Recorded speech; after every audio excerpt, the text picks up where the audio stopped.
Баршаңызға сәлем, құрметті оқырмандарым, каналыма қош келдіңіздер. Бүгін үй жағдайында осындай екі ғана заттан морожен жасайтын боламыз. Жасалу жолы өте оңай әрі дәмді болып шығады. Балдарыңызға міндетті түрде жасап көріңіздер. Ол үшін бізге осындай бананымыз керек болады. Бананымызды турап блендерімізге салатын боламыз. Блендерімізде пюре жасайтын боламыз. Енді бұл үстіне, бананның үстіне біз сгущенка қосатын боламыз. Сапалы, тәтті сгущенка қосуды ұсынамын. Три желанияның сгущенкасы өте керемет болып шығады. 100 граммдай сгущенкамызды қосып пюре жасайтын боламыз.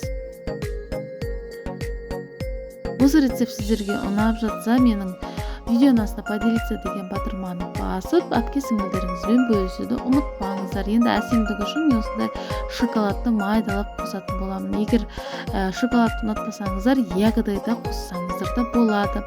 Осы шоколадымызды қосып, жақсылап араластырып, біз қалыптарымызға құятын боламыз. Қалпымызды біз морозильникке бір түнге немесе жарты күнге қойып қойсаңыз қатып қалатын болады. Балдарыңызға сөзсіз ұнайтынына сенімдімін. Өте оңай әрі жеңіл жасалатын мороженнің бірі. Міндетті түрде жасап көріңіздер. Достар, менің видео рецепттерім сіздерге ұнап жатса, менің каналыма тіркеліп, жанда тұрған қоңырауша белгіні басуды ұмытпаңыздар. Сол кезде менің қызықты мастер-класстағы видео рецепттерімді бірінші болып көресіздер.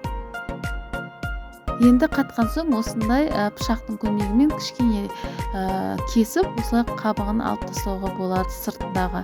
Немесе екінші түрі осындай қасықтың көмегімен жақсылап дөңгелектеп алып дастарханымызға ұсынсақ болады. Міндетті түрде жасап көріңіздер. Көріп тұрғандарыңызды өте оңай жасалу жолы.